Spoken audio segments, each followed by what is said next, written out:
educational. Now we're definitely recording this this session for educational and promotional purposes. My name's Luz Wire, and I'm from Northern California. And I've been working with the Center for Culture of Empathy for probably about 4 years, maybe a little bit more, and I've known Edwin for a lot longer than that. And I'm an Empathy Circle facilitator and help develop the training, the Empathy Circle training, for which this session is an introduction. So this session is about learning about the training and experiencing the Empathy Circle process so that you can understand what it's about. And so as a prelude to deciding, do you want to take the training? Do you want to sign up for the training and do an Empathy Circle facilitator training? Just a word about the Center for the Culture of Empathy. So Edwin is the director and the founder of the center, and it's been around for about 14 years, and its purpose is to create a more empathic culture, more empathic world. And he has a website called cultureofempathy.com, which is probably the largest resource on the internet about empathy. It has articles and interviews with experts and lots of materials about empathy and about the Empathy Circle practice.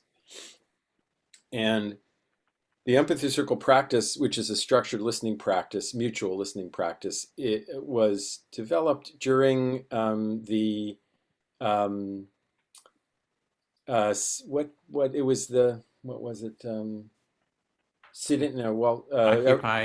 Wall Street, right? It's developed during Occupy Wall Street, so it's been around for a while. We've been doing it for a long time, and it's probably the best way to begin developing your awareness and your skills for empathy. And so, I highly recommend it. I have a background in communication and conflict resolution, and I've taught lots of different models, communication models. And what I love about the Empathy Circle practice is that people learn to listen, and it also changes the way they speak without a lot of instruction, just from experience. And so in that way, it's a very powerful practice, and it's also relatively simple.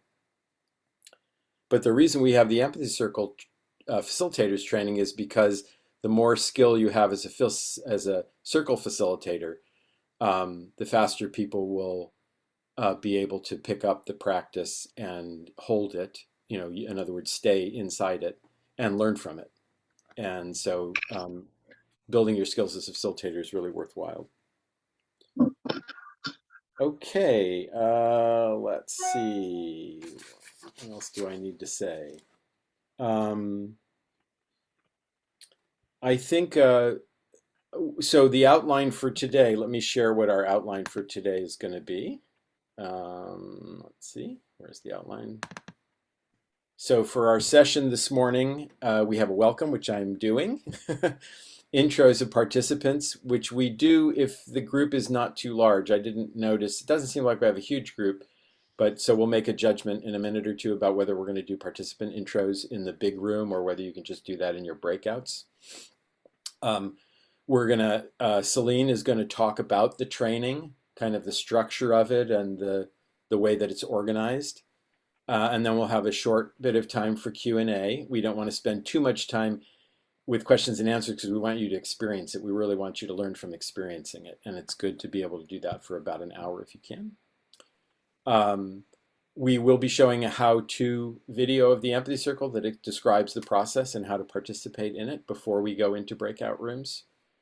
And then we will be doing Empathy Circle practice. We'll be going into breakout rooms of four or five people, and you'll be doing that structured Empathy Circle listening practice for however much time we can afford. And then we'll be coming back for a full group debrief, back into a main session like this where people have an opportunity to share what their experience was like. So that's kind of the outline of what we have planned for this morning. Edwin, have I left anything out? That's it. Yes, covered really well. You're happy with what I did? Okay, great. So Celine, do you want to share with people about the training? Oh, we Sure. want to, do we want to do the check-ins? Just hear from a few people, Oh, maybe some of the yes. facilitators. So please. participants, so everyone in the room, you'll notice that some people have an ECF after that name, after their names. That means Empathy Circle Facilitator. They're the people who will be doing the breakouts. And just so you get a chance to know them a little bit, I'm going to ask them to do a brief introduction to themselves. So Celine, you want to go first? Sure. I live in Oregon in the United States, West Coast. I have a background in education and mediation and peace activism. And I really love the empathy circles as a way to promote understanding, maybe at least listening between people who are holding different positions on any topic. That's it. Thanks, Celine. Linda? You're muted, Linda. I always forget that. I'm from Kello, Texas. For those that don't know, that's a few miles from Fort Worth, Texas. My background is in insurance, and my second life, I'm a mediator and a arbitrator. And I think this is a great way to learn to listen. Thanks, Linda. Bill? Yeah, my name is Bill Filler. I'm in the San Francisco Bay Area. I'm a retired special education teacher. I also taught crisis de-escalation. I've been working with Edwin for about 4 years, both online and also when we take the empathy tent out in various protests, both on the left and the right side. Thanks. And just so you know, Bill was also one of the principal designers of the Empathy Circle Facilitators Training, me and Bill and others as well. Yeah. Anne? Yeah, I'm Anne Jordan. I'm in England on the coast of the Bristol Channel, and I'm a facilitator. I used to be a teacher. I'm an active member of Extinction Rebellion in the UK and in Global Support XR. Thanks, Anne. Larry? I'm Larry. I'm a retired occupational therapist in Florida. And before I was an occupational therapist, my first career was electronics. And I enjoy using technology to help people. Lots of applications for that and for activism to hopefully bring enough empathy into the world to help this planet. Thank you. I love empathy circles. Thanks, Larry. And I just, oh, and Edwin? Yeah, Edwin Wright from San Francisco Bay Area. And I just find the empathy circles the best sort of first step gateway practice. It's kind of the easiest for learning and practicing empathy skills. And my goal is to teach everyone in the world how to take part in an empathy circle and be able to facilitate one.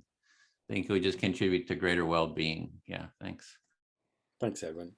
Yeah, and I just want to add that how much gratitude I have for all of you who are here, who've taken time out of your day to be here, some from very far away. And because all of us who are putting this on, and we're all volunteers, this is an all volunteer organization, so none of us are making any money at this, but we all care deeply about trying to create a more empathic culture and to try to have it bring into reality the idea that people would respond to people with difference, who are different, with compassion and with curiosity rather than fear. And so the idea that you would be here to try to learn about this and to maybe contribute to that, I just feel a lot of gratitude for that. I'm very grateful that you're here this morning. Okay, so Celine, you want to talk about the training? Yes, but it requires a little technical something, and that's not my strength here. Oh. So you're going to share, she's going to share. I'm going to share my screen, but first I need to do share screen, and then, no,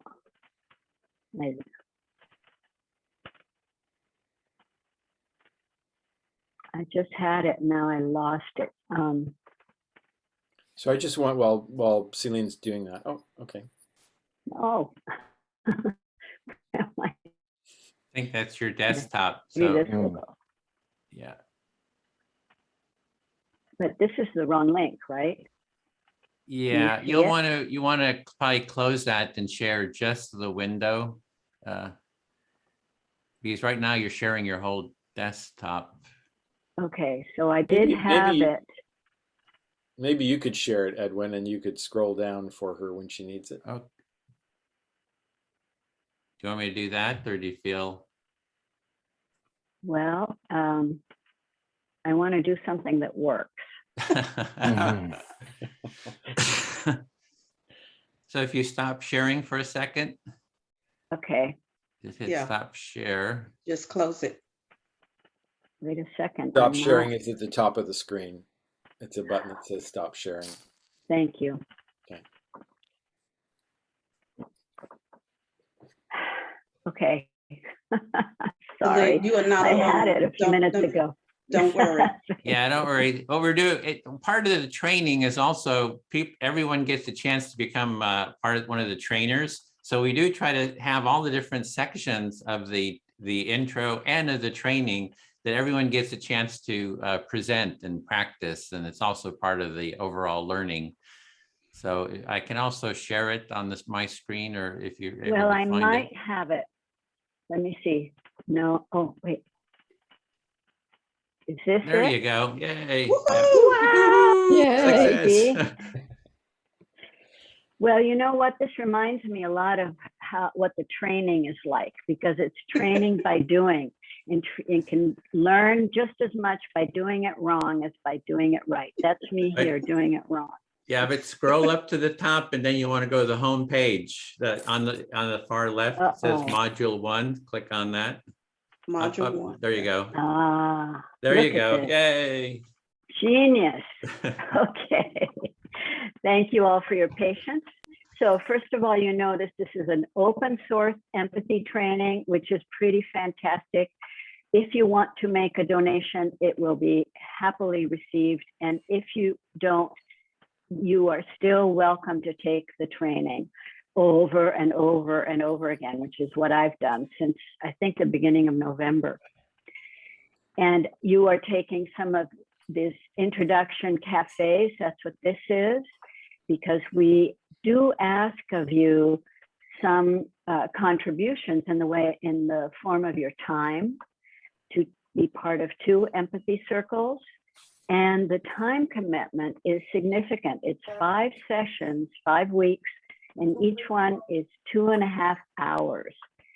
So that you want to be able to put that time aside and have a comfortable chair. And each session builds on the previous one. And so, let's see, what else am I going to say here? These are some of the previous cohorts. In the first session, we focus on the values of a culture of empathy, which are really the foundation of everything that we do here. And they include openness and empathy and mutuality and respect and care and many others of that ilk. And then in session 2, you start to practice facilitation. So right away, you're doing it. In sessions 3 and 4, if you're ready and want to, you can get some challenges. So while you're facilitating, maybe somebody interrupts you or, starts talking about something that is not part of what we're doing. And then as a facilitator, you get to deal with that. So that's for session 3 and 4. And then in the last session, we look at the whole training. We have debrief and share what we're doing with the values that we've been focusing on and with the skills from the empathy circles. And in this website, as Lou has mentioned, you have every possible resource that you might want in terms of learning about empathy, the culture of empathy, and what experts around the world have said, and especially to Edwin on the topic. So I think that's all. You can entertain yourself for hours by watching some of the YouTubes that Edwin has posted of different empathy circles. And here you are. I did it. Thank you. Thank Yay, you, great, Celine. Celine. Could you stop sharing your screen? Could you click the button at the top and No, I stop don't sharing think your so. screen? I'll try this. Thank you. So that gives you a broad outline of what the structure of the training is like and the flow of it, the flow of the content. I would add one thing is there's a training path is that you can take the training as many times as you want. You take the 5 sessions as a participant the first time, you can take it a second time as a participant, and then you can become a trainee, which is you help start presenting the training, and you do that several times and you become a trainer of it. So it's not just a one-time, 5 sessions. It's like you can, hopefully you'll take it and become a trainer of the process too. And so then, Bill, are you doing the questions and answers about the training? No, I was going to do the Fishbowl, but I'd be happy. Oh, Celine okay. is doing the feedback. If we Who is could. doing? Celine. Sorry, oh, okay, sorry. So go ahead, Celine, questions and answers. Yes, sure. Do people have questions you want to ask? You Yes, can raise your thank you hand. very much. Okay, Yes, who's speaking? Diana. Okay, great, thank you. You mentioned that the process to become a circle facilitator is that you have to participate for a number of sessions. How many sessions? I don't think it's, we have an actual number. This is kind of a loose flow, and if you've taken maybe 2 sessions and you're ready and you want to, and you're there at the moment when a trainer is needed, then, but quite often we start as a trainee, and you might be part of training. Can I add to that, Celine? Please, yeah, thank you. Yeah, so Diana, if you were asking about how many empathy circles you have to do before you can take the facilitator training, the answer is 2. And the breakout that you do today would count as 1.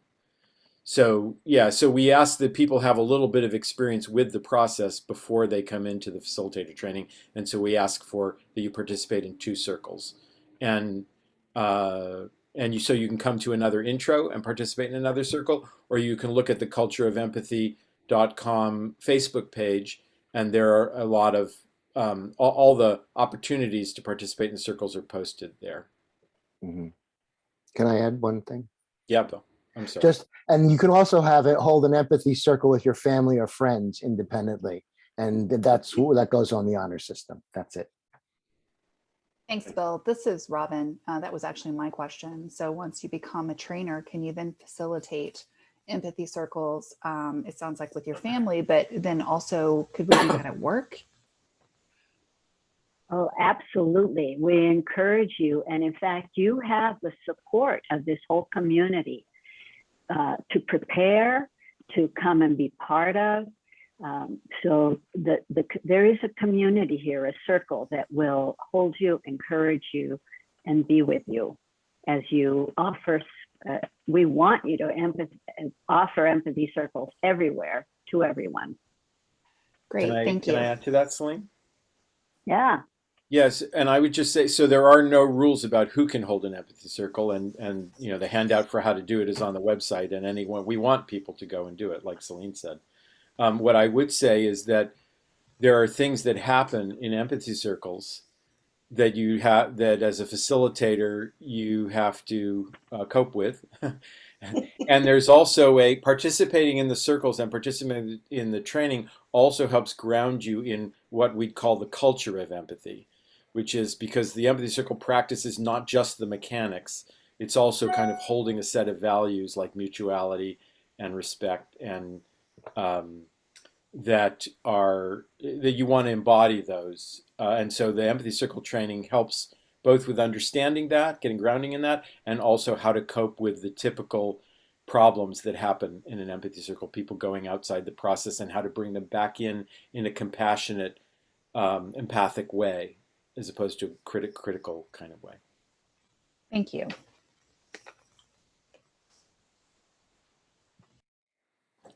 Anyone else have a question?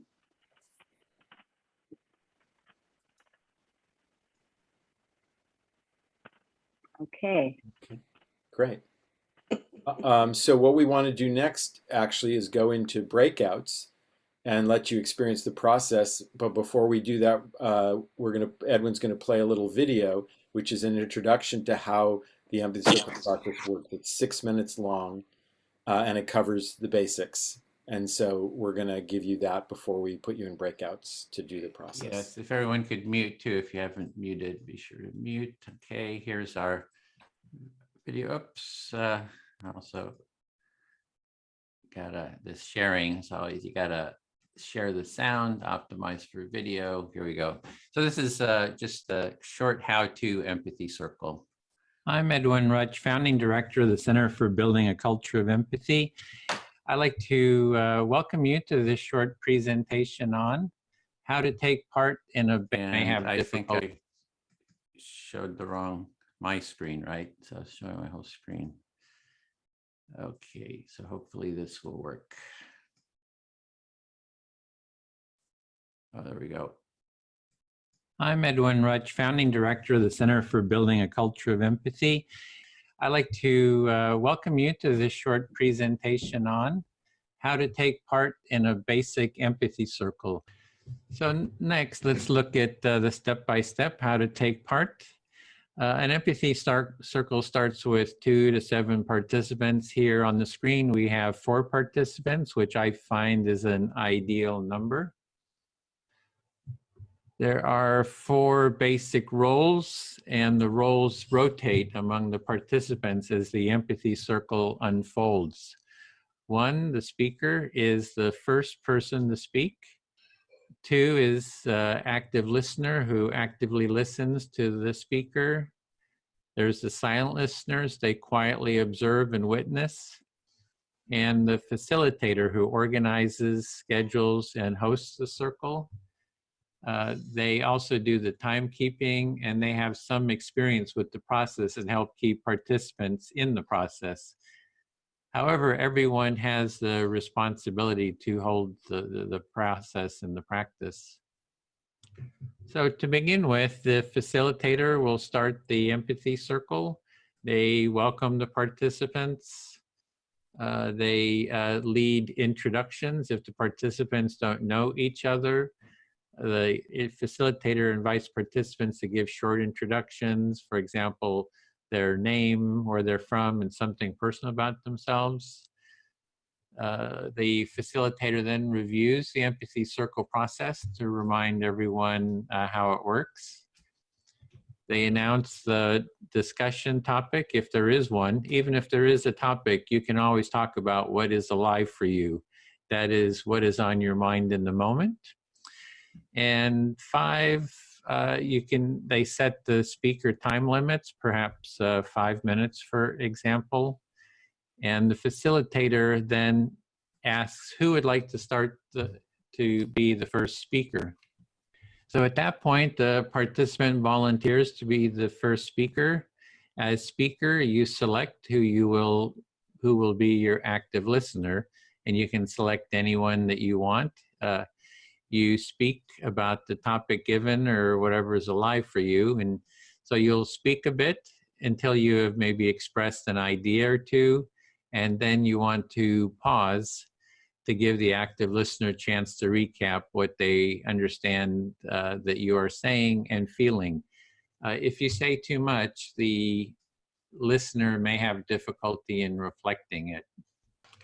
As the active listener, you are listening to the speaker to get an understanding of what they're saying and what is important to them. You are giving them your full attention as a supportive companion on their inner journey and exploration. When the speaker pauses, you recap your understanding of what they said and how they feel by reflecting the essence of that in your own words. You can summarize, paraphrase, or even say the speaker's words back to them. Even though you may have a strong impulse to respond with your own ideas, judgments, analysis, advice, and sympathy, or even questions, resist the impulse to do so, because these common responses block the speaker from moving along their internal journey. You'll be able to say whatever you want when it is your turn to be the speaker. If you don't reflect the understanding to the speaker's satisfaction, they can always say it again. Then as speaker, you check, do you feel understood to your satisfaction? If you do not feel understood, you can say it again, perhaps in different words. If you do feel understood, continue sharing. Again, after speaking a bit, pause to give your active listener a chance to recap their understanding of what you said.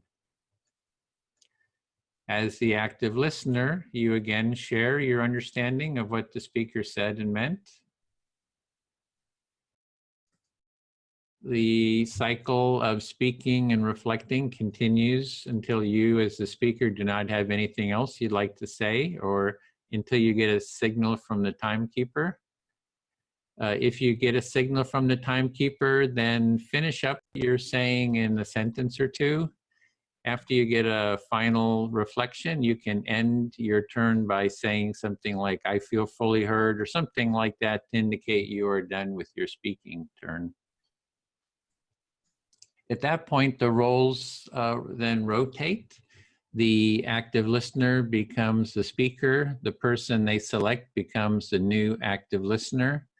For everyone having equal time, it is good to select someone that hasn't spoken lately, but it is your choice. The others in the circle become the silent listeners. This process of taking turns in speaking and active listening continues for whatever time is allotted for the empathy circle. And this was just a very short introduction. The best way to learn the practice is taking part and doing it.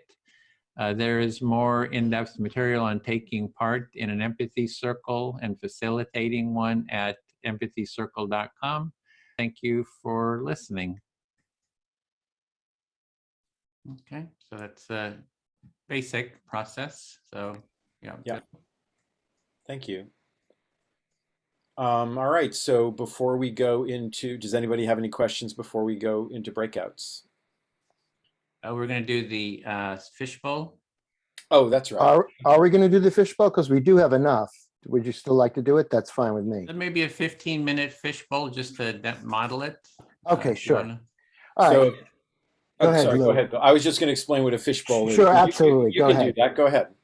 Oh, okay. So if you look at the bottom of your screen where it says mute, stop video, etc., if you go to the right, you'll see reactions.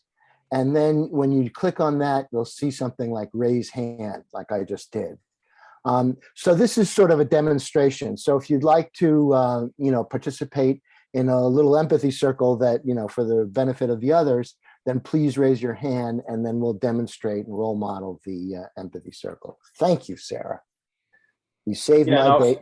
Yeah, so I said we were going to go into breakouts to do empathy circles. We're going to do an empathy circle in the big room here. Bill's going to do it with a few people. So if you would like to participate in that empathy circle here in the big room, could you raise your hand so he knows who would like to do it? Right. So right now it's just me and Sarah. And Linda, good. All right. And Sally's there, good. All right. Well, we can get, and Kenya, agree. I assume, I don't know if that's your name. Okay. All right. So, there you are. All right. Great to see you. Okay. And is that your name, Kenya? Yes, it is. Like that. Okay. Okay. So the topic is why you're interested in empathy circles and training. And as always, or whatever is alive for you. So at any time you can go off topic. If you had a great breakfast, we want to hear about it, if that's what's moving you. Okay, so I will be the first listener, and then I would just ask who would like to be the first speaker, and then we'll go. And what do you want to do? Want to do 3-minute turns here? Yeah, 3 minutes just for Yeah. the demonstration. We'll have about 15 minutes Yeah. as a demonstration. Then we'll go into the larger, into breakout circles where everyone will get more time to. Great. Good. Okay. So, Linda, okay, go ahead. I'm listening. You're muted, Linda. I'm trying to be nice and I forget. Okay. All right, I want to talk about all the information that was on TV yesterday regarding, or this weekend rather, regarding 9/11. And I realized that there was a lot more video and many more stories than what we have originally heard. And I guess it was because it was a 20-year anniversary. So you wanted to reflect upon what you've seen about 9/11. It was the 20-year anniversary, and you were made aware of a lot more information and videos than were released earlier, nearer to the time. Yes. And while I was working out in the gym this morning, and we had finished, of course, we were standing around talking. It was about 6 of us, and it was amazing that everybody in the group remembered where they were at the time that the planes hit the towers. So after your workout this morning, you were talking with some people around, and just everyone there could remember where they were when the planes hit the towers. Yes. And I remember where I was. My ex-husband and I, well, we were married then, but he's ex now. But anyway, we had just finished walking on the track and came in the house, and I turned the TV on, and the first tower, the plane had hit the first tower, and I'm standing there looking, and both of us are thinking, is this a movie? Is this a movie trailer? Because you're looking at it, and then all of a sudden you see the second plane hit the tower, and reality sets in, and you know that it's real. So in your experience was that you had just finished a walk with your ex-husband, you came in and you saw the first plane hit the first tower, and it was reality distorting for you. You didn't know whether it was a movie or a trailer, and then you saw the second plane, and then you realized that it was real. And that was a big shock. Yes, it was, needless to say, a traumatic experience. We also talked about the plane that was diverted by the citizens that kept it from hitting, well, they don't know what it was going to hit, the White House or the Capitol or whatever. And one lady brought it to our attention that everybody, or the people that were on, not everybody, but the people on that plane were used to having to react to serious situations. I believe one lady was from the military, somebody else was had police background, but they were used to strategizing and I want to say combat, participate in combat. And I thought that was, really surprising. I hadn't thought about that. So one of the revelations that you found out was that the people on flight, I believe it was 93, that prevented the attack either on the White House or the Capitol, had backgrounds in the military. And so that was a revelation for you. And they understood that. Yes. Oops, that's the time. Thank you, Bill. I feel fully heard. Oh, it's a pleasure, Linda, always. Okay. So I'm just going to go, Sarah, would you listen to me? You're muted, Sarah. I'm sorry. That's okay. Yes. I know. I think that's the new most common phrase in the English language right now. You're muted. You're muted. Okay.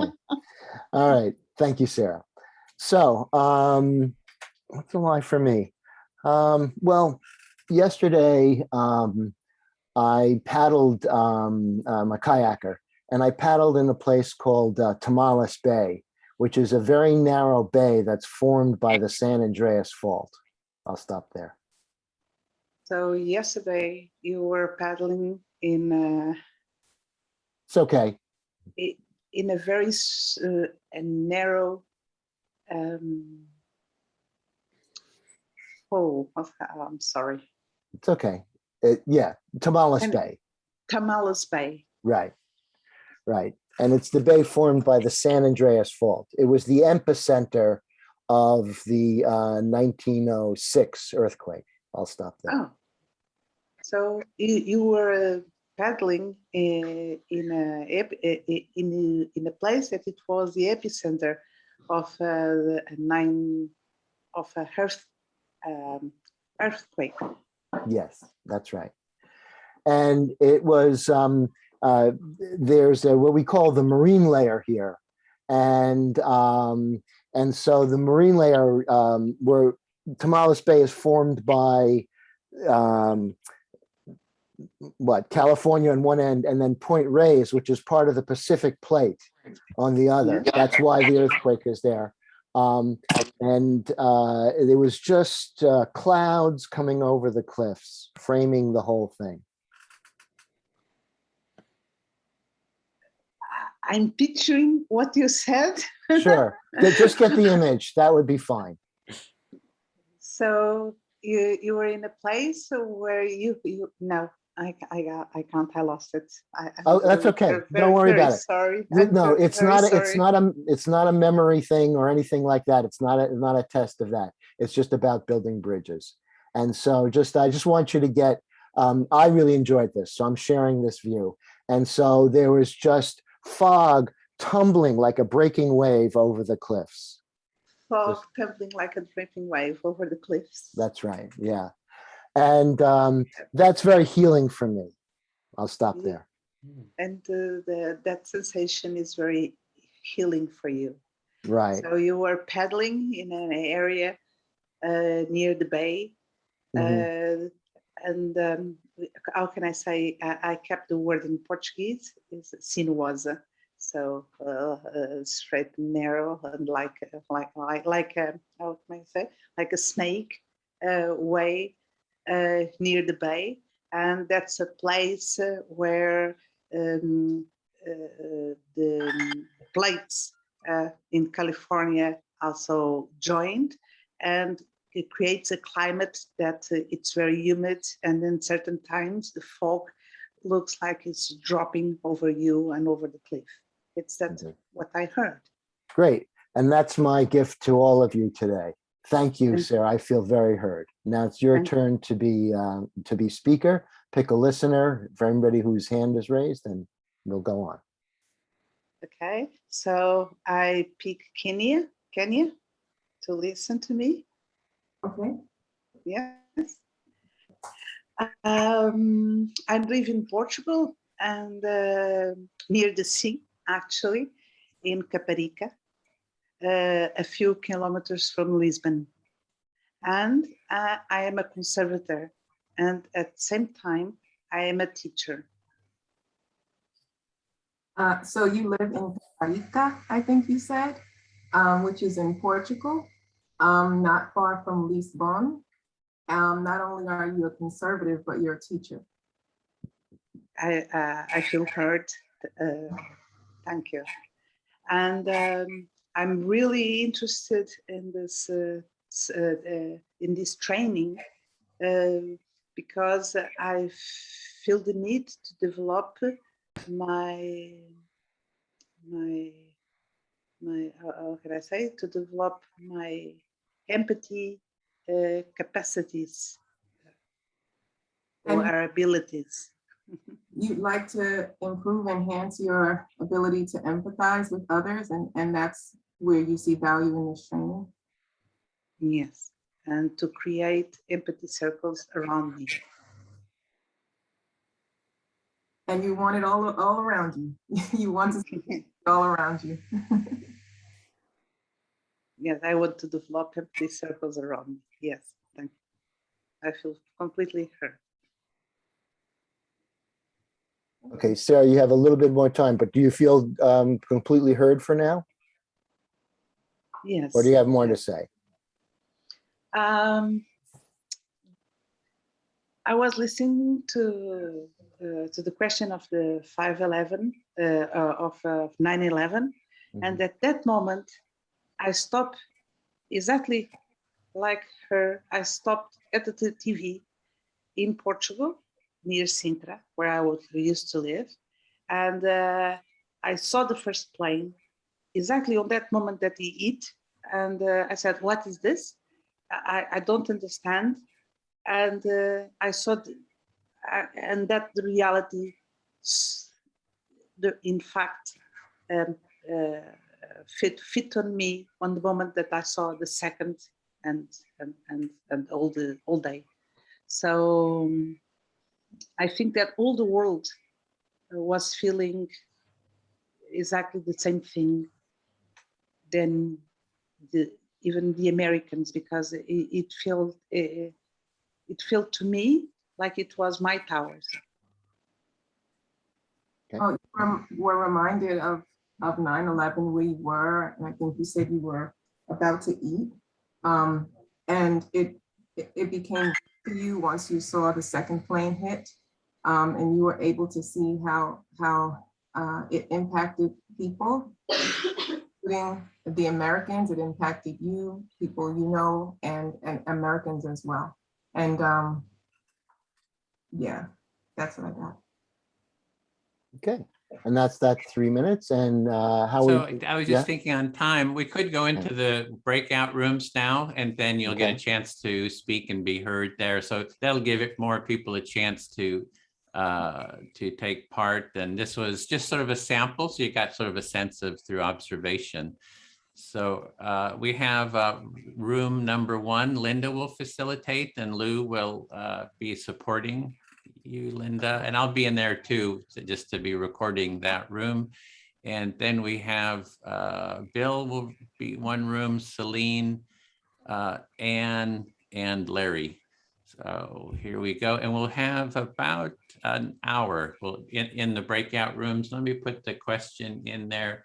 Why are you interested in the empathy circles and the training, or whatever's alive for you?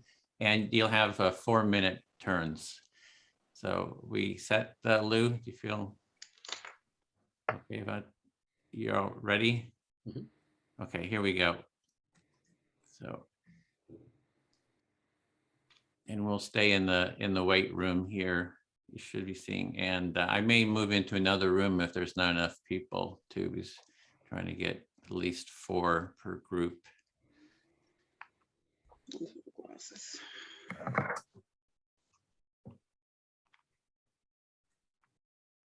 Okay, in one, I don't see the little deal to move me. Okay. Oh, you're gonna stay here. You're gonna be facilitating this one and others. Oh, great. Larry looks like he's by himself. There's some people, if you're in this room and you see a button to push to take you into the other room. Kara, you're here. Diana, and Kenya, and Cecilia, and Matilda. Well, you're in another room. If you could try to move into those rooms. But anyway, we can get started with the people that you see that have video on. They're the ones that are in this room, Linda. Okay, thank you so much for taking your time today to embark on this unique experience.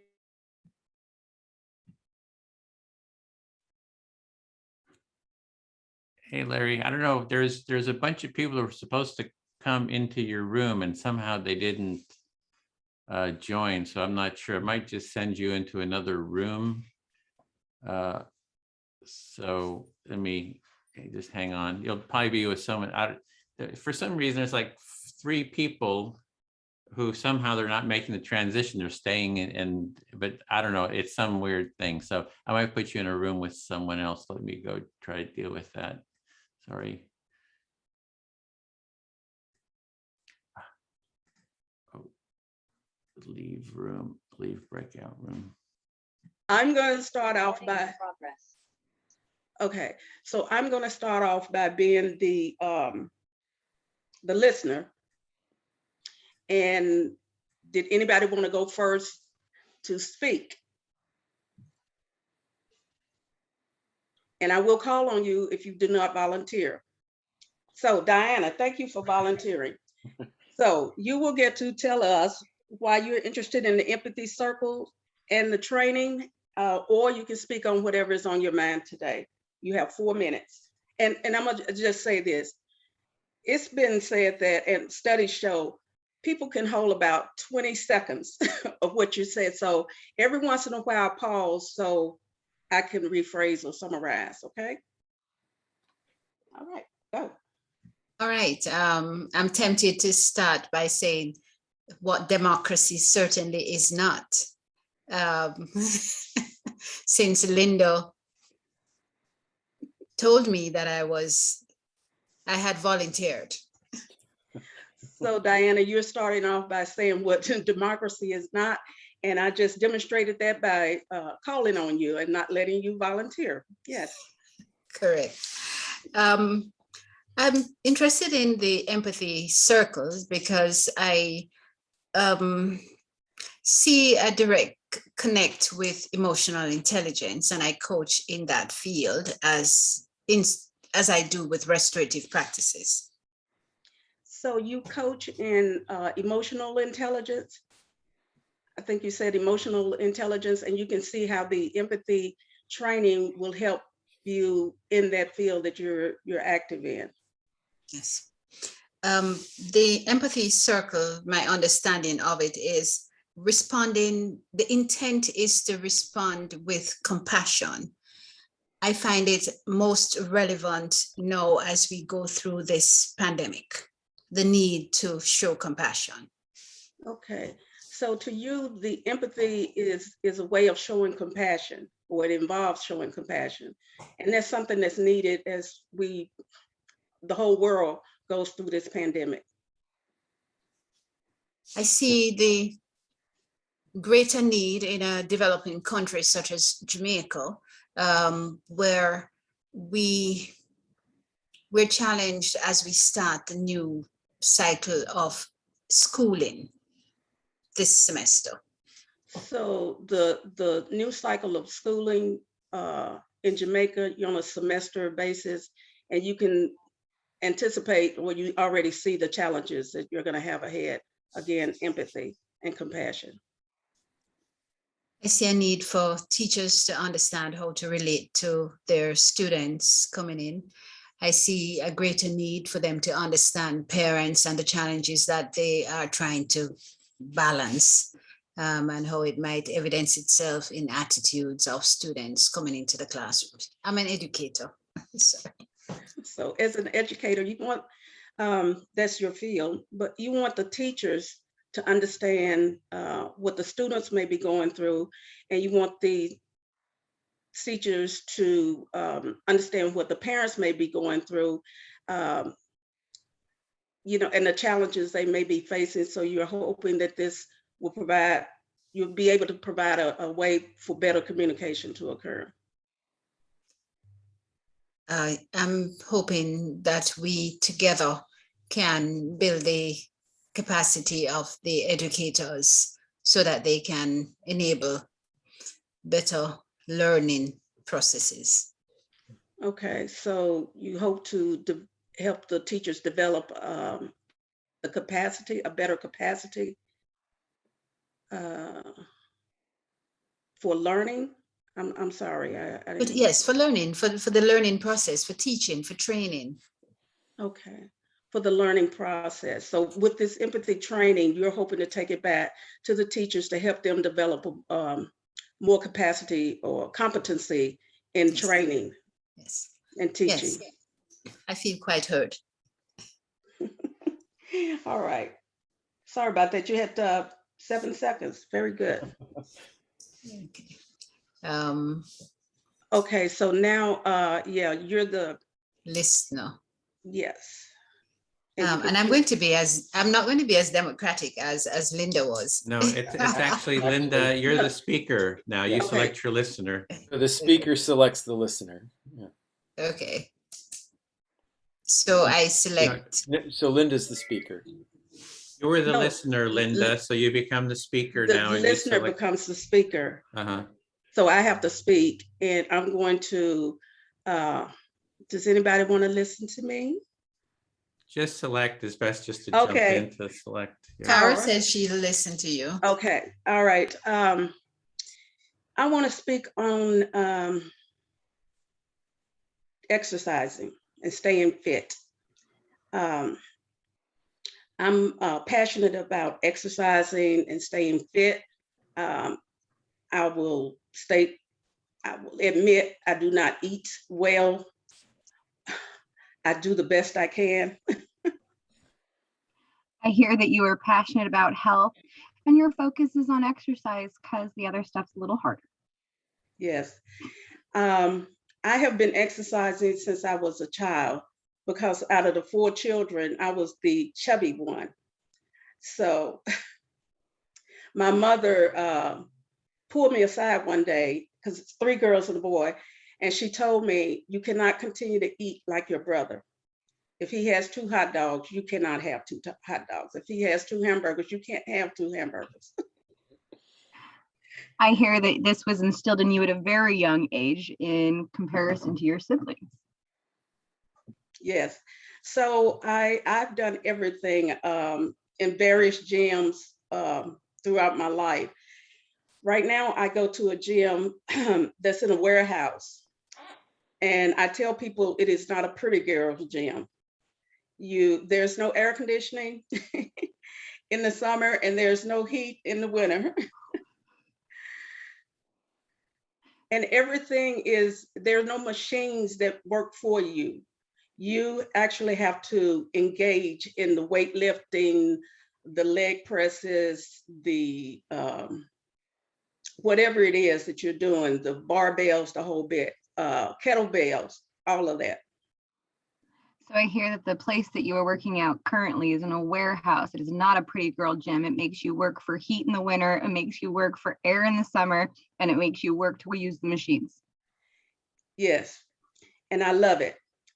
And our trainer, if you would meet him on the street, you would think he looks like a Rastafarian.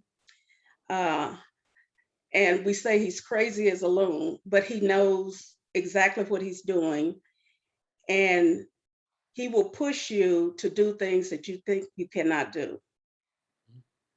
So you have I hear you have a fantastic trainer who you might not think is as fantastic based on appearance, but he has an ability to see and push people where they didn't know that they could go. Yes, exactly. Oh, and I think my time is up because I didn't hit it, but I think I feel fully heard. Thank you. Thanks for sharing. Okay, so the listener becomes the speaker and you can pick someone. I would love to speak to Kenya. Are you available, Miss Kenya? Available. Excellent.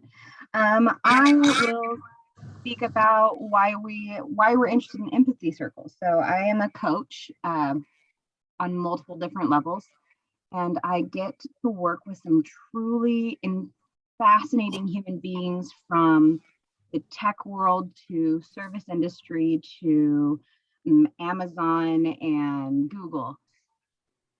And the thing nobody enjoyed, the pandemic. We're not enjoying it. It's not a fun thing. But some of the things we are learning are pretty cool, including empathy being important. So you are what sounds like a dynamic coach, and you coach across a variety of industries or professions. And one of the things that the pandemic has taught you is, oh boy, I'm gonna mess this up, I think, but I think in the end, the value of empathy. And that's why you're interested in learning more about empathy circles and becoming a facilitator. Yes, I believe that empathy is the mycelium network of humanity. It is the thing that connects us all together and allows us to work for the betterment of each other. And it's your belief that empathy is what connects us to each other and allows us to work for the benefit of each other. And I'm tired of not working for the benefit of everyone. I just don't understand the desire to put self first above everything else, above other people. I just don't get it. Yeah, the idea that put yourself before other people is something that is just confusing to you. You just don't get it. And don't understand why the desire to put other people first is not the way of the world. Yeah, I just don't. And I hope, I have great hope that we are moving in a direction where that's not going to be our life. But I also hope that empathy will allow me a chance to listen to those other people who I just don't get it. But that doesn't make them bad. That just means there's a gap in my understanding. So ideally, with a little empathy, I can go, oh, I have that I love those moments. Yeah, and so you hope that through the process of learning empathy, it'll open you up a little more to receive what other folks who you normally just don't get, what they stand for, what their position is. Your hope is that this will just, be a part of your own personal development. Yeah, because I have gotten the gift of being able to travel a lot in my very short time here on Earth. And I think my experience is folks just be folks pretty much anywhere you go. And just because we have a different way of coming to solutions doesn't mean that we don't start with the same hopes, dreams, and passions. And I want empathy to show me more of that side of people. Yeah, you have the opportunity to travel a lot. And what you've discovered is no matter where you are, people are just people. And you just hope that, I think I kind of missed a part of it, but what I think I'm hearing is we just hope that, through empathy, people will understand that they're, I guess what's driving people in the end is really fundamentally all the same. Yeah, I feel fully heard. Thank you, Kenny. I don't know if Celia or Dabi Singh are participating. I don't think they're here. I think it's more of like a Zoom glitch. I had sent them to a different room. I don't know. Are either of you here? Just checking, because I sent you to a different room. Sometimes Zoom doesn't make it's just some kind of a, yeah, see, they're not unmuting. If you're here, if you could unmute. Yeah, I don't see them unmuting. So I think it's just the videos that you see of people is the active. So in that case, I would ask Lou to be the listener. I'd love to listen to you. Thank you. I am going to go way off topic, way left field. And this is because this is something that's alive for me right now and that's real for me right now. And it has a lot to do with stress. Yeah, so you're going to go way off topic. You're letting everyone know that, but you're doing it because it's something that's very alive for you, and that's stress. You're experiencing a lot of stress. Yes, and the way that it's manifesting is this eye twitch that I have. My right eye has been twitching increasingly since yesterday, and I hate when my eye twitches. I absolutely abhor when my eye twitches for so many reasons. Yeah, so the way the stress is manifesting for you physically is that your eye twitching, and that just drives you crazy. You hate it when your eye twitches and it's driving you nuts. Yes, and so it is this eye, it is my right eye, and I know like what generally happens when my eye twitches is it'll start off sort of moderate, but then it'll increase like just in the intensity of it. And then it just leads to a headache. And I've read some things about how to sort of resolve that. And I'm not sure that any of those things are working. Yeah, so it sounds like you have a history with this, that it's in your right eye, and the pattern is that it starts and then it gets worse and worse, and then you get a headache from it. And you've done some research to try to understand it and figure out how to cope with it or fix it, and nothing seems to have worked. And I'm guessing you're really frustrated by that. I am frustrated, Lou, because I really just want this to end. So some of what I've heard is that you need more rest, or you need to drink more water. And quite honestly, I feel like my body hasn't given me a choice but to rest. As the day progresses, I get increasingly tired anyway, which is another new thing for me. But I've been drinking more water too, and nothing is working. Yeah, so the learning that you've done about it, some say you need more rest, some say you need more water, and so you have been resting more and you have been drinking water, but it hasn't seemed to make a difference, and and you're just so frustrated by that. It looked to me like you feel like you're at your wit's end, you don't know what to do. Yeah, I'm wondering, I tried to cut back on my caffeine. I'm like an avid coffee drinker, like every day, and I'm a Dunkin' Donuts snob, if you even consider Dunkin' Donuts a thing. A lot of people don't.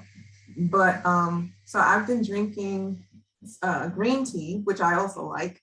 And I'm wondering if this switching is just a withdrawal from the caffeine.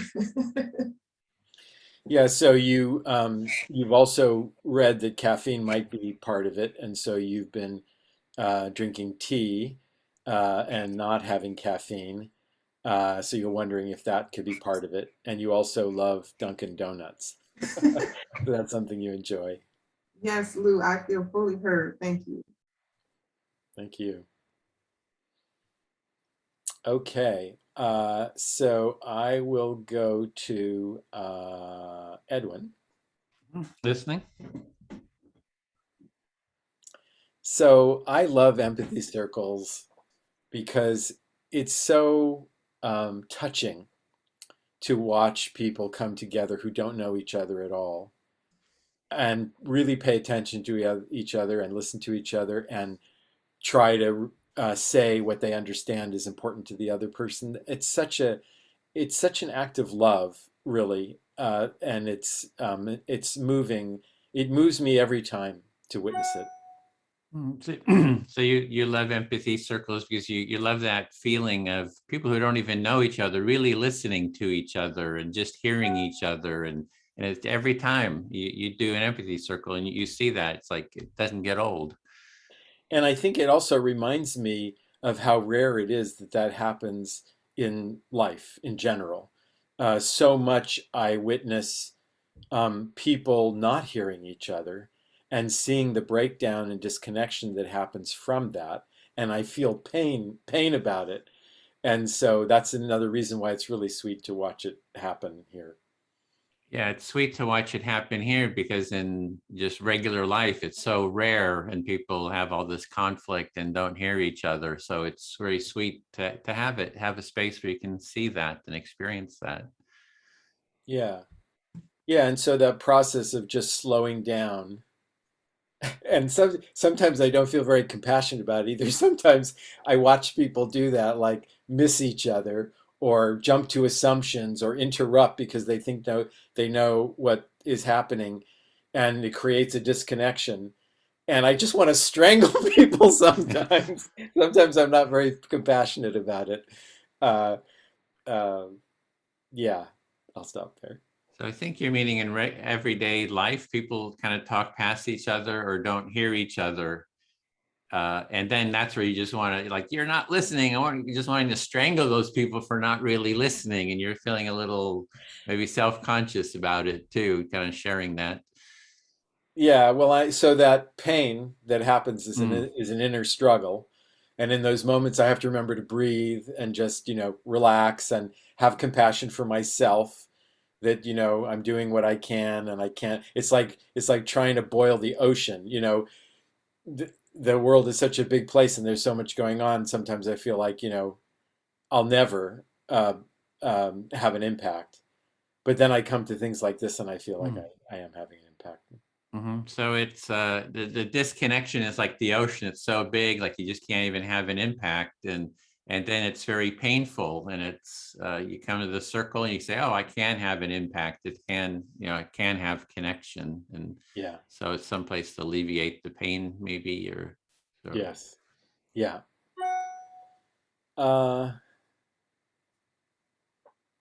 I think that's it. I feel fully heard. Thank you very much. Okay. Then I'll speak to Diana. I might.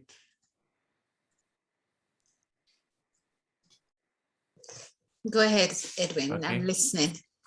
Yeah. Yeah. So I'm sort of doing the tech stuff here. So I'm keeping an eye on a lot of different levers and buttons and rooms. And I think, oh, somebody's in the weight room. Should I let them in? Probably not, because I don't recognize the name. So there's a lot of stuff that sort of is a bit distracting. So you're here with us, but not totally present because you're distracted by all the tech controls that you're trying to manage for the greater good. Yeah, and like Lou, though, I really enjoy the process. You know, just seeing all 6 of us here, you know, hearing each other, trying to really, you know, change the world, trying to change that ocean. It's like it's that ocean of sort of disconnection and dysfunction in the world. And you know that at least we're doing something. You know, I feel like, hey, we're actually contributing. So actually, that does feel good. There's something, you know, and I have the vision. I'm kind of like, we can change the ocean. We can drain the ocean. Well, like Lou, you're really excited at the prospect of changing and having serious impact, you know, doing something good. Unlike Lou, you don't want to boil the ocean. You're quite content with training and balancing the technology. You look forward to sessions like these to just spread the word and to create new spheres of anxious folks like Diana and Cara and Kenya. Yeah, actually, I do want to change the ocean. It's like, it is like the ocean is just a metaphor, right, for the whole culture, the world culture. And I think that if we can train every single person in the world how to take part in an empathy circle and facilitate one, that it could have huge effect. It's a first step, but it's very doable. You know, if we can get Oprah Winfrey to do an empathy circle on her show, or get Biden and, you know, the politicians to do empathy circles, I think it could really spread. Yeah. You are excited at the prospect of Cara hooking us up with Oprah so that we can have her do an empathy circle on her show, or Kenya getting in touch with Biden so that he too can begin to practice it with his staff members. You are determined to spread the word. It is what is driving you, and it has been foremost in your actions so far. Yeah, I didn't put the responsibility on Cara and Kenya, but it's a good idea. You're chiding me for assigning the duties democratically as Linda had showed me. Yes, I feel fully heard. Thank you. Thank you. I think we have gone full circle. I do have a question though, if this is a time at which we can. Linda was trying to say something, but she's muted. Sure. Linda, we're not going to tell you you're muted. You're still muted. I have a tendency to make noises when people are speaking. That's the reason I mute, because I go, yeah. So, but yes, we will answer your question, and then we can do another round, especially with people that want to try it again, because we still have time. What time is it? We have about 20 minutes, over 20, yes. 25 minutes. So. Yes. Okay, Diana, your question. Thank you. Or speak to someone, and you can speak to someone, select someone to speak to, and then share your question to the in your process, if you would. All right, I'll speak with Lou. Okay.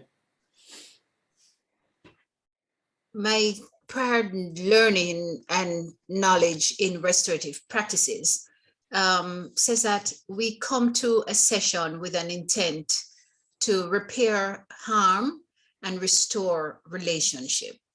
Two things. What is it that would take us to an empathy circle? What would cause me to set up an empathy circle? Yeah, so what I'm hearing is you are wondering about what is the intention of setting up an empathy circle, and you're comparing it to what you've learned, what you know about restorative practices. where the intention of the process is to repair harm and to restore relationships. And so you're wondering, what is the intention of empathy circles when they get set up? Is that right? Did I get it? Right? Yes, yes, I feel fully heard. I don't know, however, Lou, if that provides any answer for me. Yeah, I was just reflecting back what you Yes, said. which I'm not so sure, Edwin, that I want to agree that is a session as we have just done it is going to answer my question. Well, we will have Another opportunity. Debriefing before we go back Okay. into the main room. And then when we go back in the main room, we will do some more debriefing. All right. Well, then I will continue. I do believe, Lou, that I do believe, and I'm speaking with Lou, that empathy circles should be called to respond to something.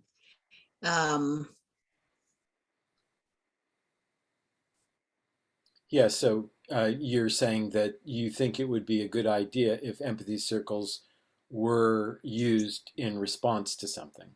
Yes. I'm concerned about the sustainability of empathy circle facilitators if sessions and training don't come with a price tag or don't come with certification from an accredited body. So a couple things about that you're saying about the sustainability or the long-term something of empathy circles is that you think there should be a charge for the training, and there should be some kind of certification for people who have either just completed the training or have gained a certain level of skill, something like that. I feel fully heard. Thank you. Okay, great. All right. Now, Okay, I'll go to Kenya. Okay, I'm listening. Thanks. Well, so I'll talk to speak to Diana, a couple of Diana's questions, because I'm actually familiar with restorative practices. Also, I learned a practice called restorative circles from Dominic Barter. I'll stop there. Yeah, you're familiar with restorative practices, and in particular, restorative circles is a skill set that you learned, and so you want to try to respond to some of Diana's questions. Yeah, and so I would say, and as far as intention goes, I would say that there could be lots of different intentions for using the empathy circle practice. The practice promotes mutual understanding, and that idea of participating in something to produce mutual understanding, that can have benefits in lots of different contexts. You see a lot of different values in empathy circles. One of which is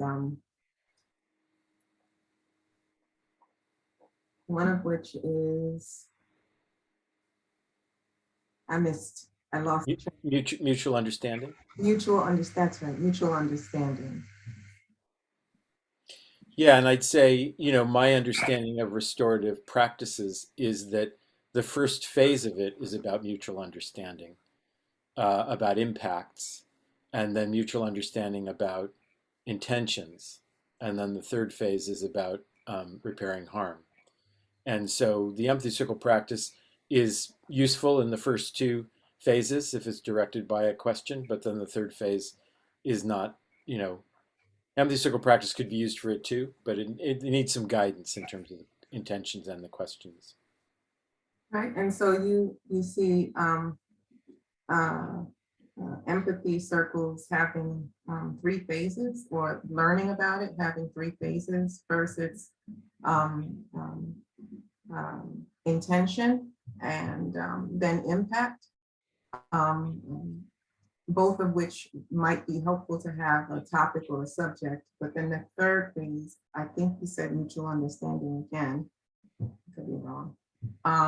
And that one, I don't think that you need a topic or anything to to bring that to life. Yeah, that was close. I really was trying to say that empathy circles by themselves are not necessarily, do not produce repairing harm, but with the right questions, they can be structured for that. Right. So sounds like empathy circles can just be applied to any topic, any issue, any conversation. They don't, the point of empathy circles may not be to provide, I think I heard something along the lines of, or it's not directly linked to restorative practices. And then that's all I got. Yeah, but they can be, with some guidance, they can be used for restorative practices. Right, but they can be used for restorative practice. With some Yeah. guidance. Yeah. Thank you. I appreciate you hearing me. Thank you. I want to hear more about it. So I'm the speaker now. The listener is the speaker. So I will choose Linda to listen, please. Thank you. I'm ready. Thank you. So yeah, I was just thinking about Diana's questions and her thinking around placing what might be value for some folks in the facilitator training or empathy circles themselves. So you're piggybacking on a question that Diana brought up, and you're wondering the value that it's going to have for different people. Yeah, and I'll be honest, I was actually looking for certification, for information about a certification when I first came across this. And then the more I looked at the website and the more I looked at the Facebook page and the more I looked at the LinkedIn page and the more I looked at the YouTube videos, it became clear to me that I think it's more of a personal thing. I see this more as a personal developmental thing and less of, something that somebody needs to certify.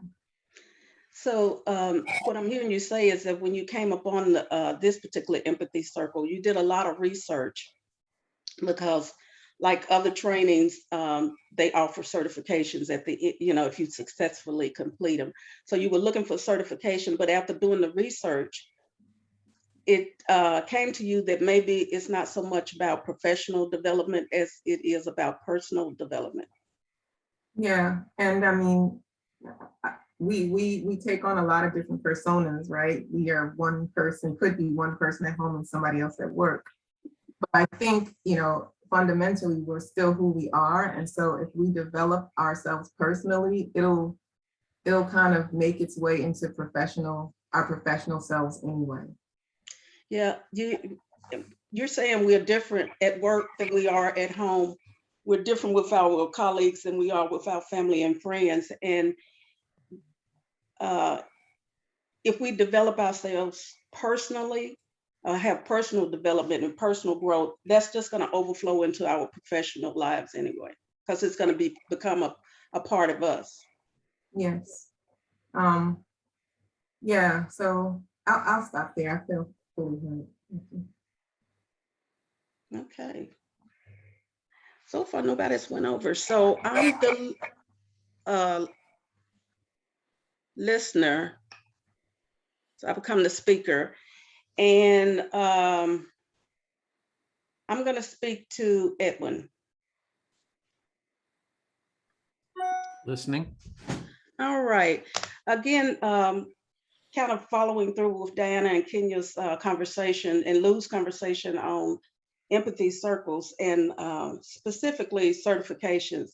And I understand where Diana is coming from in regards to, and Kenya, in regards to looking for certification as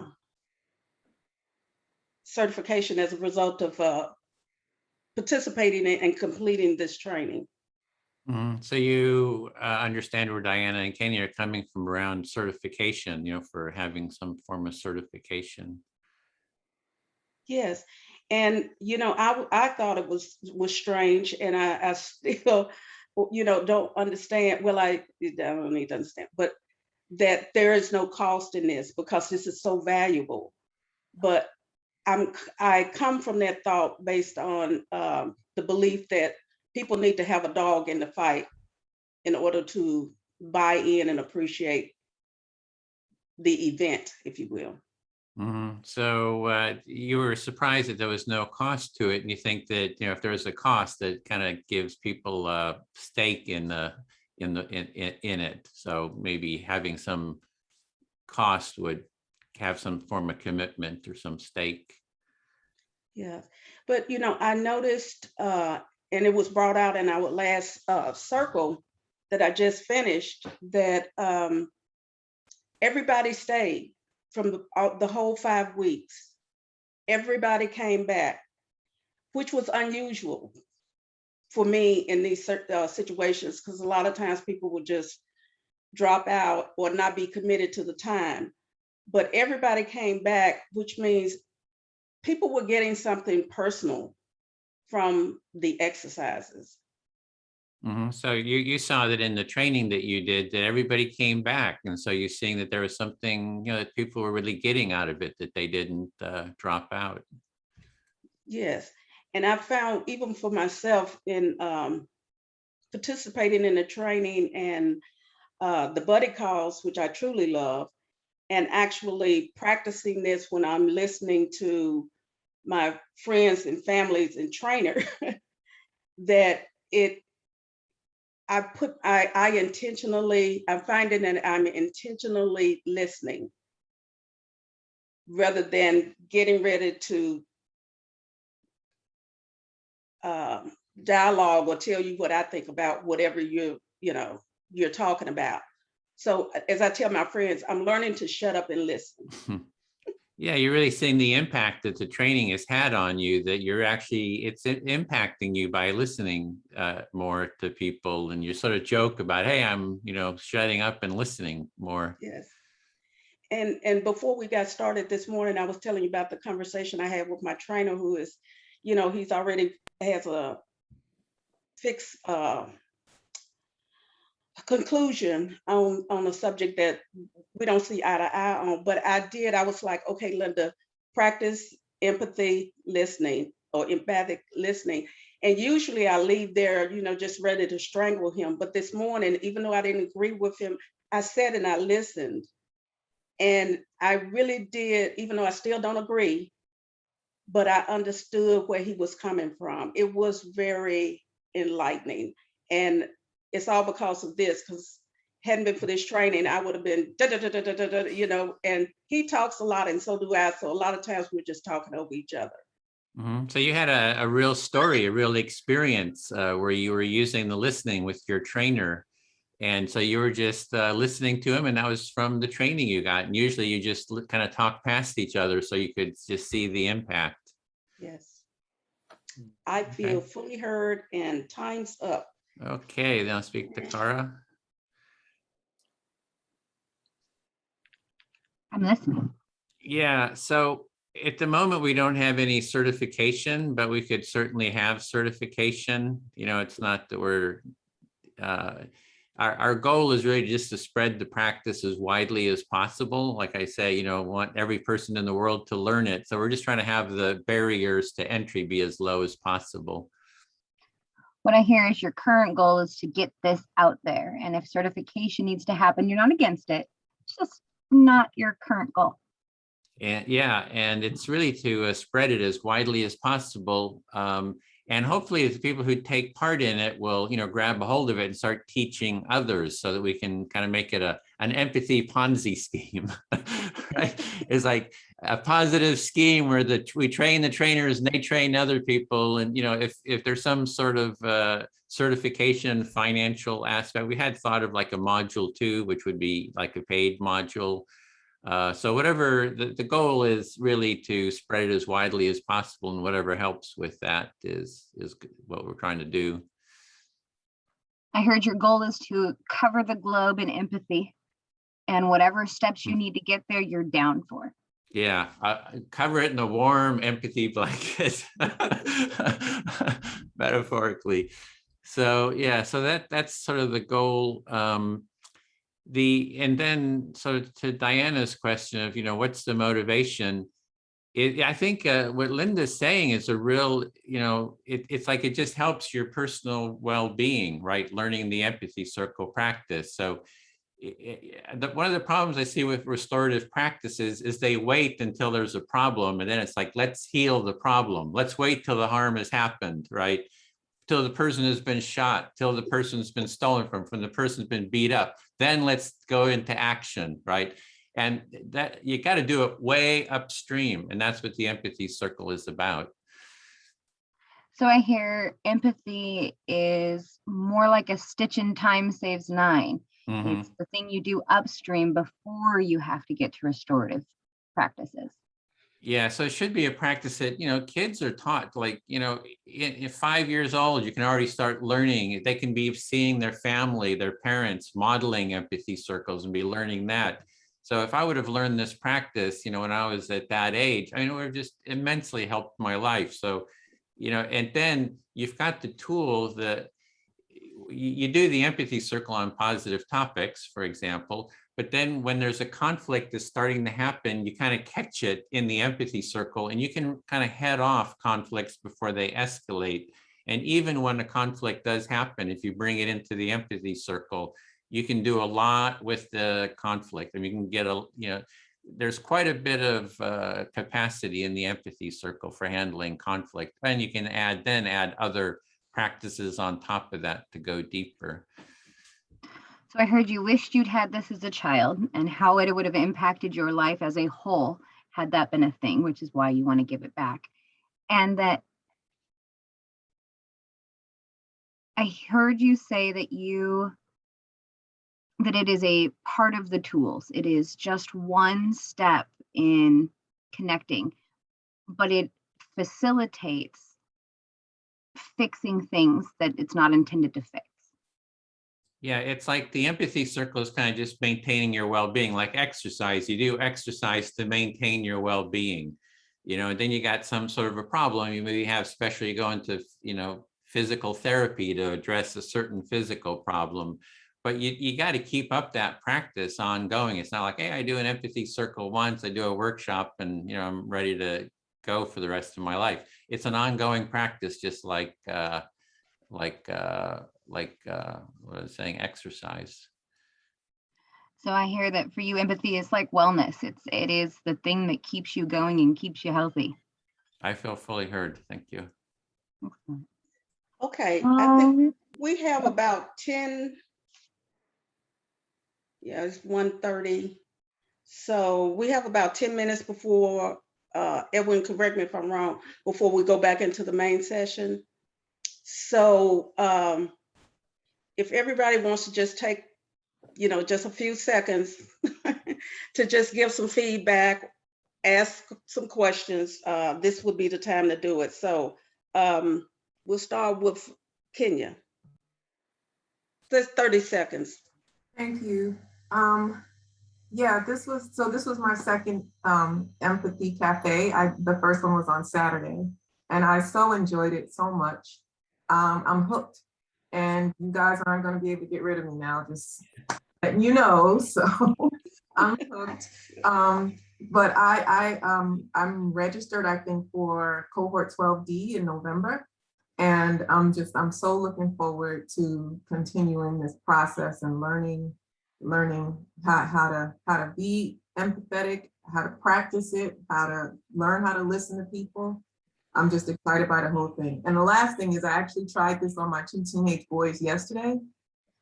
I realize now that I need to start out with a topic that they're interested in, because just talking to mom is not fun. Okay, great. Diana? I'm happy that Kenya shared that story, so I will bother to try it in my household. I am looking forward to an opportunity to participate in a second grouping. I'd love to see what's on your shirt, Edwin. It says empathy. That's as much as I can. Oh, we listen.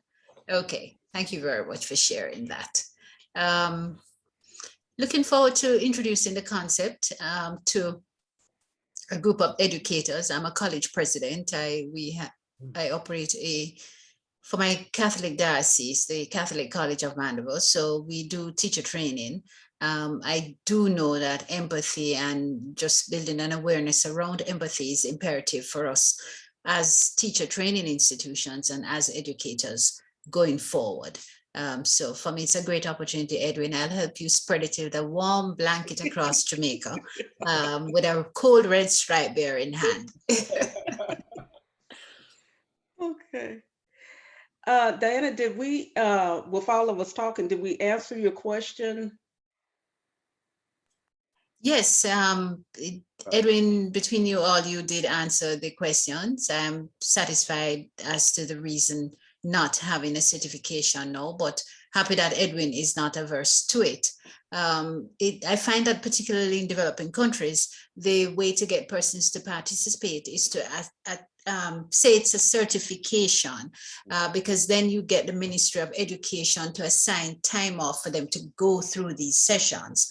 And so as being very pointed in asking, would you be averse to it? Perhaps the conversation going forward ought to be, would you partner with Catholic College of Mandeville so that I can offer it to them, give them that certificate in Jamaica so that they participate? Yeah, And Cara and to, Kenya will certainly be facilitators. Yeah, we're glad to talk to you about that. Sure. And set that up, in fact, yeah. If it's Cara, you're excited. Do you want to share what you got out of this session? Visualizing this warm blanket over everybody. I love it. That's good. I love this. I love listening without any filters. So as a coach, you have to have filters. You're listening for somebody's better self so that you can ask them questions, push them towards their better self. And in this, you don't have to. You just listen to hear another person be themselves. And that is both engaging and freeing. And I do hope we cover the whole world in that warm blanket. Well, I have to say you do a great job summarizing. Okay, Lou? My heart is like bursting open. I'm so happy to have spent this time with all of you and so excited to hear your interest in participating in this and helping to have others learn about it. I wanted Diana to know that, so I have a background in higher education in the United States. I had a 27-year career in the California State University system, doing technology and learning. And Bill also has, extensive experience in education, K through 12. So, so we understand the education environment. I'm sure it may be different in Jamaica, but I just want you to know that there are those of us on the team that do have an experience in that area. And the other thing I'd say about certification is I'm excited about the idea of working with you, Diana, to do that. And although maybe there's a distinction between a certificate of completion versus a certificate of competency. And I think that's what we've struggled with. It's very, very easy to give certificates of completion. But when it comes to saying so the Center for Culture of Empathy is going to say this person's a competent facilitator, that it's a lot of work to do that. and we just haven't, we haven't put in the work to do that. Because if you're going to do that with integrity, it takes a lot of work to do that. Thanks for sharing, Lou. And I appreciate that. We too have to comply with our accreditation bodies here. And a certificate of participation is a good first step for educators. The Ministry of Education will perhaps top somebody's salary up a little token because they participated in this, and they participated satisfactorily. Because there are ways to participate. It's an attendance certificate versus did you participate actively? Can we label you as a facilitator because you did show it? Just attending 2 sessions don't earn that, but did you participate? What was your percentage participation? Those are all parameters that we can put in there so that there is no issue as to, you know, credibility of the certificate that it's issued. It'd be wonderful to draw on your experience. You obviously have a lot of experience in that, and I don't. So it'd be great to work with you and learn from you about that. No, but tell me, I tell you, Lou, listening to you both, I'm certain that, you know, together we can come up with us all, we can figure it out. Okay, Edwin, did you want to share what you got out of this circle? I know you're the producer, you're the guru here, but Yeah, it's just that connection. I just enjoy the connection of just hearing everybody talking. It just feels like I did the empathy circles with my family, right? It's like there'd been some conflict. I did the empathy circle, you know, just to deal with some family conflicts. And my mother, I just remember my mother said, "It's so nice when everybody talks peacefully with each other." it is. It's that you know, a lot of conflict can still come up. You can have empathy circles where people are at each other's throats, but the process of listening, you know, if you know, as you know, Kenya or whatever with the conflict, you know, people are just can be at each other's throats, but if they can hear each other, you know, over time, it seems like any conflict can be worked out if you just have enough time, you know, to work it through. So it just gives me a lot of hope. I just really appreciate, you know, connecting with everyone's humanity here. So it's just such a delight. Yeah. Well, my feedback.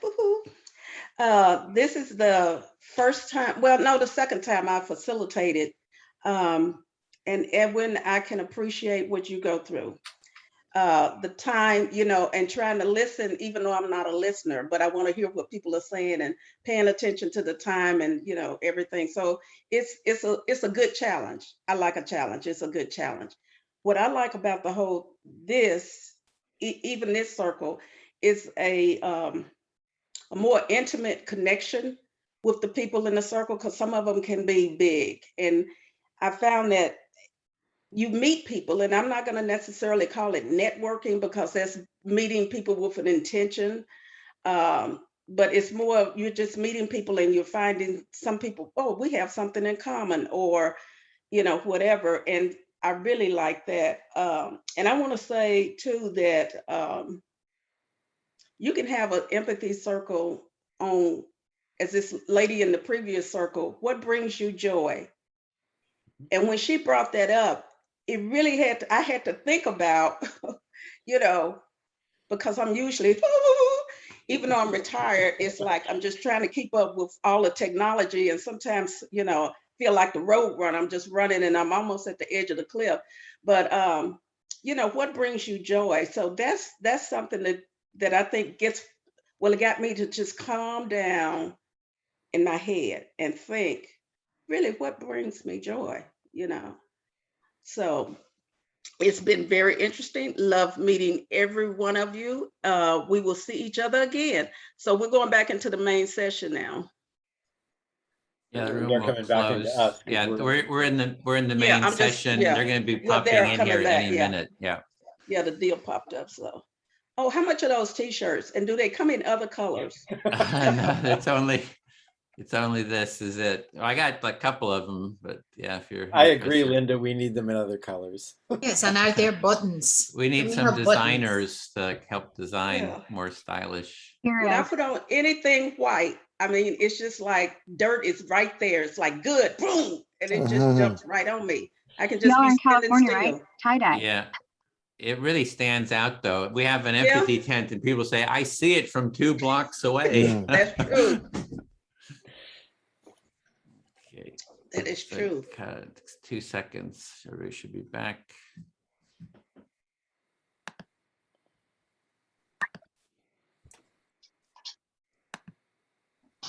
Okay, Larry, you're going to be doing this part. Is that right? Yeah, wait a minute for everyone to get back, and when we're all back in the room, we just want to go around the screen and ask everyone to take about 30 seconds to share, what this experience was like for you. And yeah, that's it. So I'll call on everyone kind of one by one, just going around the screen, and I'll try to start with the participants. So on the screen, I see Kara. Kara, would you take about 30 seconds to share what the experience was like for you? Any insight? Yes, I love watching people connect. I love the way it lightens their face to just be heard and get some of that out. And I loved watching the snowball effect of that. So one conversation spurred another conversation, which spiked another conversation, which engaged another conversation. And wow, isn't that magical when you can get people into a room who've never known each other and watch that happen? Yeah. Thank you, Kara. Diana, would you share for about 30 seconds what this was like for you? Thank you, Larry. It was engaging. I like Kara, I saw the snowballing effect of building on ideas and prospects. I'm happy that I've completed my first session and looking forward to my second session. Thank you. Wonderful. And Heather, would you share? Yes, this is my second Empathy Circle session, and I feel like it was even more in depth than the last one that I participated in. I really appreciated that that a good number of us in the circle kind of went off topic, and we went into some more deep conversations. And I just really felt a heart connection with people in the group to listen to those heartfelt stories, moving stories. And yeah, I felt like I got a lot of a deeper connection to a deeper understanding of empathy than even the first session I went to. Thank you. Thank you, Heather. And Gary, would you share? Yes, I learned in this circle how we think we're listening to real close friends and loved ones, and you come to realize that you are so far apart from each other. And then how do you go about making this back up, which makes it a challenge because you can't make up lost time. But what I do understand is that I can start practicing more of the active listening in those relationships to make up for all the times I didn't listen, and hopefully it will mend itself by me showing that I'm listening rather than pretending to be listening. How we, oh yeah, I heard you, and you really didn't hear. We talked about that a little bit, and that's an eye-opening experience to think about, because I hadn't really thought about it until to this circle, so it was quite uplifting. Thank you, Gary. And Donnie, would you share? Yeah, I thought it was really connecting, allowing us free associating to talk about these, what connects us to this empathy circle and how empathy can connect us together, how communication is important when it comes to meeting people from other parts of the world who can't speak English as much as well, and how it's important for us to listen to them. Thank you, Donnie. And Robin, would you share? Hi, sure. So didn't really know what to expect when I came into this, but I have to say that in a world where people don't always listen, where there's so many distractions, even with me, I'm sitting here and my email's going crazy and my phone is buzzing, and just to have someone hear me, repeat back what I said and validate it was very empowering for me. And on the flip side, I thought I was a good listener, but it takes effort to sit and be fully engaged and be present and to hear someone. So very eye-opening, but also very empowering. Thank you, Robin. And Mei Lee, would you share?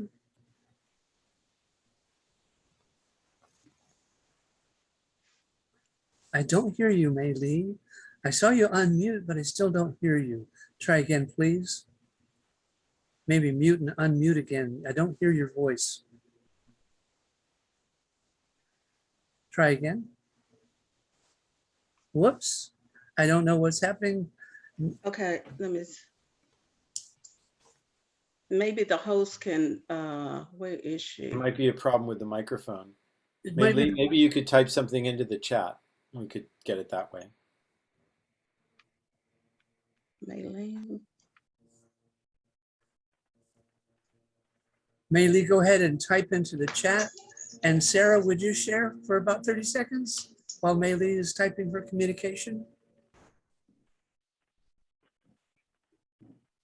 You're muted, Sarah.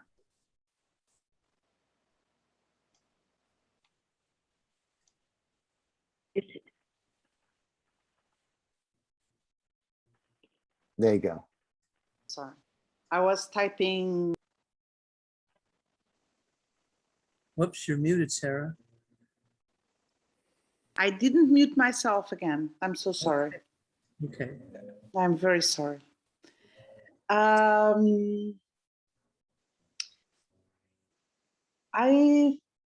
liked very much to understand better the methodology, and I like the way people express themselves, and at the same time I like the pertinence of this question of the Red Sea and the Blue Sea. So there is all this ideology around the shark and the Red Sea and the domination, and all this policy about the dolphin and the Blue Sea that we are trying to construct for decades now, since the 60s. But the question, the big question that's around us is this, I myself see, how can I say, I'm getting out of my resume, but I'm sorry. How can I say, I was a product of the Red Sea that I never was read. And so this is very weird. So in a family with big traditions, in a very dominant way. And I work in a very competitive environment. And the environment asked me 20 years ago, I think, Sarah, you need to be competitive. And I said, I'm very sorry. The only thing that I can be competitive is with myself. The only thing that I can do is to turn myself better. I will not never be better than the other one. That you cannot ask me. I cannot do it. I'm not better than everybody. I can only work to be better of today. And that was my answer to my boss. That was the teacher, the catedral teacher of the university. I'm still studying. I'm still studying. Thank you, Sarah. Mei Lee, would you like to try again with the mic? See if we can hear you. Nope, still not. Okay, I figure it out. Something will work. Can I give a little tip, Mei Lee? If you go to the microphone in the bottom, there's a little microphone at the bottom left-hand corner. There's an up arrow, and you can select different microphones. It could be maybe the setting got. Try just clicking on a different microphone, or you can play around with it. And yeah, it will continue and see if that helps. Here. There you go. I think we're no. I thought I heard her. I think it was Joelle. I think, yeah, we're still not hearing you. All right, I'm not sure whether I'm waiting for Mei Lee or whether I should go ahead. Okay. Yeah, I really enjoyed one of the topic of our group about how we know that we're listening and some of the things that are happening in our physiology and our body positioning. And that was really useful for me. So thanks, everyone. Thank you, Joelle. Matilda, would you share? Hello. Very interesting. I apologize to the group. Anne was asking me to speak at the end there, but I got bumped back into the big group. So very interesting topics. Is it something I want to do? I'm not sure yet. Like I mentioned, I do facilitate groups in our First Nations back home. Like I'm on leave right now, but this empathy topic caught my eye. I'm not even sure where I got the email from. The importance of communication and being heard is important in our First Nation communities, because I feel as a band member that I'm not being heard by our leadership. So, I mean, not only our leadership in the bands, but a leadership in provincial and federal, we're not being heard. I will think about coming back on. So thank you for listening and take care. Thank you, Matilda. Thank you. Sally, would you share about 30 seconds? Yeah, I just want to say that over the years, and I'm telling you, it's taken me years to just get where I am today, and I'm still not listening. I'm still not communicating well, and I just want to say that we've got to do this year in and year out until we can actually get those who we are close to work with us. And they may be the one that is listening all the time. Matter of fact, they may be listening within a second of what I'm saying, and I'm still not participating in the conversation. So that's what I have to say. Thank you, Sally. And Maylee, just keep trying. I know it'll work again. It was working fine before, so just keep trying, and we'd love to hear your voice. And I see your suggestion if someone could read what you've written. And Maylee shares, thank you. Whoops, that's not the one from Maylee. She's tried all the different mics and it's not working. Maybe you could read my chat, please. And I would love to. I'm going to scroll up a little bit and look for the one that says from Maylee to everyone. Not muted, but I'll chat it here. Maybe mic issues. Go on to the next person. Sorry, my mic was working before. This was very enlightening. I came in with not much expectations. I attended the cafe by watching the video. This was a very powerful process, and the smaller group gave it some intimacy, which allowed openness. And listening was very hard. I wanted to jump in and make comments with each of the speakers.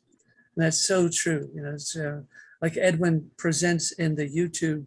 It's very tempting to say, oh, I know what you should have done, and things like that. Very tempting. It's the way of the world's communication. We do try to kind of do those things, and it's very tempting to have to, it takes patience and being still to listen. And it's just not, it's not our customary way of communicating. So thank you, Maylee. Thank you. And keep trying that microphone. We'd love to hear your voice again. And Edwin, I'll leave this up to you. Do we do the facilitators? Yeah, I could go. We have 5 minutes left. So if you want to go to Okay, the 30 seconds each, starting with Lou. All right, go for it. Thanks. Yeah, I would also say it's a sign of trust and respect. Just listening to someone and letting them know what you heard. It's respecting boundaries, and it's showing trust that they can work it out for themselves, and that if they actually need your support, they might ask for it, if they needed advice. And so I think that's also one of the things. This is May. About, Can you hear me now? Yeah. Hi, May. Yes. Oh, hey. Oh my gosh. Okay. Thank you for reading that. I'm so sorry for cutting. I'm sorry who was speaking earlier. I was just trying all of the different microphones. So at least you all get to hear my voice now. Thank you so much. So sorry to interrupt. Please. That's okay. It was great to hear your voice. I'm glad you kept trying. I guess the only other thing I want to say is how grateful I am for the diversity, people coming from all over to participate in this. It really gives me a lot of hope, and it fills me up a lot to participate in such a geographically and culturally diverse group. Really, yeah. So grateful for everyone coming from all over to participate. Thank you, Lou. Linda? I enjoy the circle. I enjoy the training. I personally, it's helping me. I'm going to put a plug in for a recent interview. I guess I'm going to call it an interview Edwin did with Shannon. And they talked about empathy training. She's a psychoanalyst or something, but I get the feeling she's into research. Very good discussion regarding empathy. So I don't know if you have it titled, Edwin, or what, but I just know it was you and Shannon.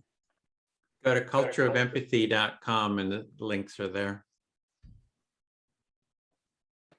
Thank you, Linda. And Bill? Yeah, I also want to express my appreciation. We talked about the cultural conditioning that's occurred for thousands of years, and now we're starting to take a step beyond that and start to realize our natural empathic nature rather than our dog eat dog, survival of the fittest BS. And so I just want to let people know that I am doing an empathy in schools because I feel that we can make the most change there if kids learned this process from a young age and started to relate to each other that way. If you're interested or have any questions or anything, there's the information in the chat. And again, I want to appreciate and also honor the bravery of each person here to come and to say, enough, we need an empathic world. Let's get on with it. Thank you. Thank you, Bill. Is Celine? Thank you, Larry. Well, I really enjoyed the conversation in our group where we went in more deeply and in more detail about what listening really is, how it feels like to the listener, and the impact on the speaker. And that was wonderful for me. I have a lot to think about for the rest of the day. So I'm grateful for everybody who was in my group. Thank you. I'm complete. Thank you, Celine. Anne? Yeah, I enjoyed our circle tonight. It felt a real privilege to be, and I'm really grateful for the people who came and took part, and a chance to briefly look at our difference and hear about our cultures and our issues. Thank you. Thank you, Anne. And Edwin? Larry, would you go and I'll close this out then? Thank you, Edwin. Yeah, I love these empathy circles.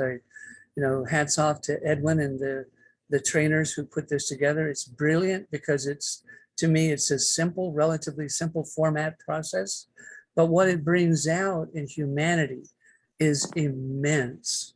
I keep calling it the antidote for the domination thought system that was dreamt up literally by kings and priests thousands of years ago. And you can Google it if you don't believe me, but it's the system we've all been living under, and it's not natural. And I'm just so grateful to still be alive and be able to practice our natural way of being. Thank you all. Okay, thanks, Larry. Yeah, we had a wonderful circle. Really enjoyed connecting with everyone and looking forward to following up with next steps. I'm going to put into the chat, there's a feedback form. If you could click on that, you can just actually click on it right now if you're able to, and it'll open up a feedback form, and you can add your name, your email, kind of give us some feedback on the training, and it has a link to the training website. And then you can also go to empathycircle.com for more information. So as we mentioned earlier, the Empathy Circle is a practice. It's like exercising. So it's not like, hey, I do it once. It's like do it over and over and over again. It's an ongoing, weekly, daily practice you want to do with as many people as you can. We're going to be doing these intro cafes the next, I think, 9 Saturdays. So we won't be doing this. We have a training in this time slot starting next week. So come Saturday if you can and join us again and keep practicing, and then join us in the training as well. So with that, we'd like to end with, if you have your video off, you can turn your video on for a second to get our little jazz hands, just to get a little group portrait. Sally, Oh, Donnie, Robin. yay, come on, Sally, let's get Sally in there. Robin. There we go, yay, we got everybody, I think. So yeah, thanks. So we'll see you next time. If you're a facilitator, if you could stay back, we'll just be doing a little bit of a debrief. So thanks so much for taking part. Bye, everyone. Bye for now. Thank you. Bye, everyone. Thank you, everyone. Thanks. Bye. Bye.